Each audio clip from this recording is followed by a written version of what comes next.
We have fasted the 9 days of Ramadan.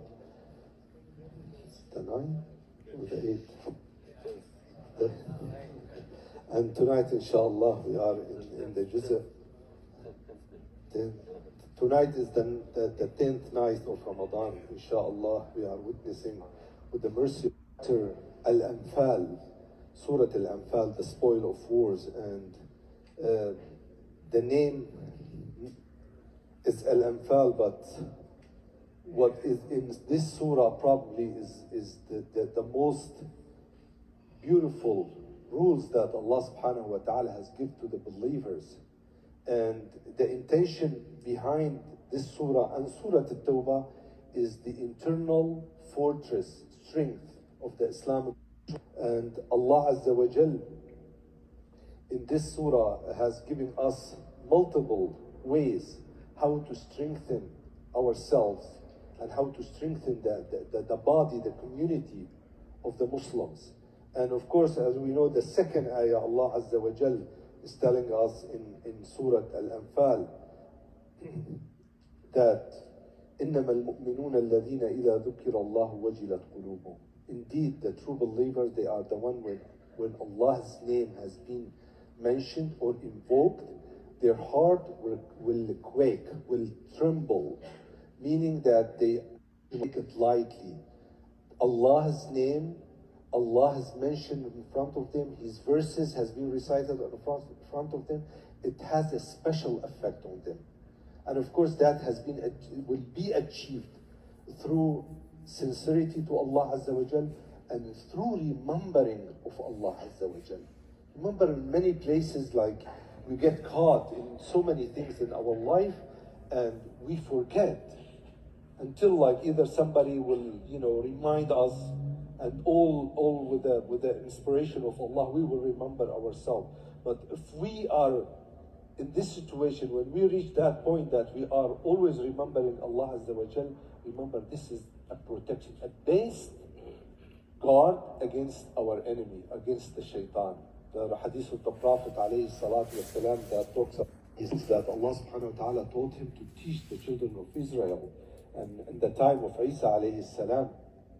So one of them was he told them to remember Allah because it's the fortress of the believer. You've been chased down by your enemy and you have no place to hide, but you see this fortress and you go inside and you hide in it and you are protected against it. And this is exactly dhikrullah. When we do that, we're protecting ourselves against this enemy, against this shaitan. And the ayat, it goes and multiple beautiful ayat Allah Azza wa Jal is telling us. And one of these verses that is sufficient for you. He is the one who supported you with His aid. Ayyadaka, aid. They are similar words, but the word in Arabic, ayyada, and in English, aid. بِنَصْرِهِ وَبِالْمُؤْمِنِينَ. And He supported you with His aid, but also He supported you with the believers. What are the characteristics of these believers? Their attributes, their major things, that how Allah Azza wa Jal supported a prophet with those believers.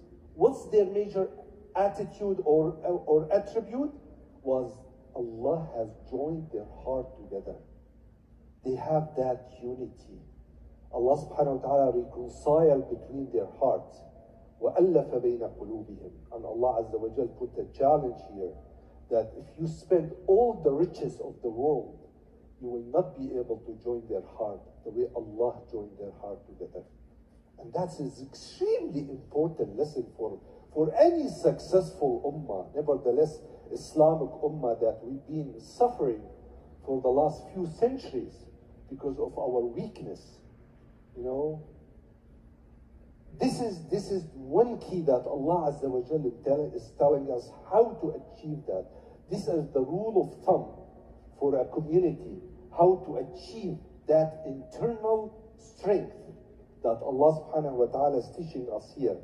But Allah, nothing can reconcile between their heart But Allah did achieve that.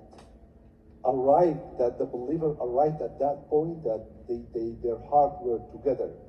Even many questions will come that, and later on, like at the time of Muawiyah and Ali radiallahu ta'ala anhum ajma'in, that there was a fight that erupted. And if we go and study the history very well, the emotions were high, but neither one of them started this war. There were munafiqeen that took advantage of that. And we have to understand that. Even at the time when Ali radiallahu ta'ala anhu, Amir al-Mu'mineen, when he was asked about, his opponent, Muawiyah, and his soldier, and he saw that we are just two brothers, we have different opinions. He never considered them as an enemy. And that's the true things. When the time when Aisha radiallahu ta'ala fell from her camel, immediately Ali ibn Abi Talib gave order, stop, and they went there to help. And even though she was on the other side, but they were not part, really the true believer that we know them, the Sahaba, they were not really part of this fight. But there was munafiqeen, and Rasulullah sallallahu alayhi wa sallam warned against those. In the time of Hunayn, when a man came, Ya Muhammad, i'dil fa'innak lam ta'dil, came to Rasulullah sallallahu alayhi wa sallam, shouting, say, be fair. He's telling Rasulullah sallallahu alayhi wa sallam to be fair, you are not establishing justice. And of course that was like, he said, Rasulullah sallallahu alayhi wa sallam told, khibta wa khasirt. He said, it's a dua that may Allah subhanahu wa ta'ala this earth. And of course, one of the Sahaba, either was Khalid bin Walid or Umar bin Khattab, say, Ya Rasulullah, this is a munafiq, this is an enemy. Let me take care of him. And of course, Rasulullah sallallahu alayhi wa sallam stopped him for a simple purpose that, people will say that Muhammad is killing his companions. This is a public relation. At that time, he warned that those people will come and recite the Quran, they do prayer in front of their prayers. They pray so beautiful, but their action is waste. Their action is against Islamic principle completely. To be careful from those people. And we've seen a lot of people, they claim that they follow Allah's rule, but they are far away from Allah's rule. They go against the Quran completely.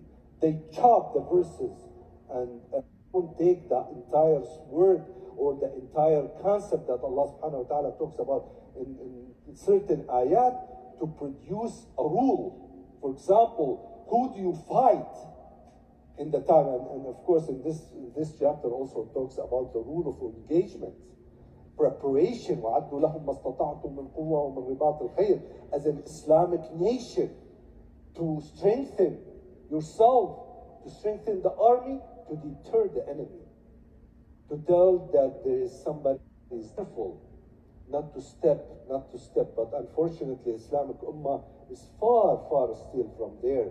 But inshallah, on the individual level that will create a collective movement, things are changing, inshallah, when we have a proper understanding of our Quran, of our religion. Things will get better, and it's getting better, slowly but steadily, inshallah. And one of the many beautiful verses that Allah subhanahu wa ta'ala talks about, ذَلِكَ بِأَنَّ اللَّهَ لَمْ يَكُنْ مُغَيِّرًا نِعْمَةٍ أَنْعَمَهَا عَلَى قَوْمٍ حَتَّى يُغَيِّرُوا مَا بِأَنفُسِهِمْ. This is a rule of thumb that Allah subhanahu wa ta'ala will not change it unless they change their attitude, unless they change what is in their heart. And this is extremely important for us. And of course, also in the opposite, when people in a bad situation, and when they gonna get out of it, when they improve their niyyah, their intention, the fear of Allah, things will get better. May Allah subhanahu wa ta'ala give us proper understanding.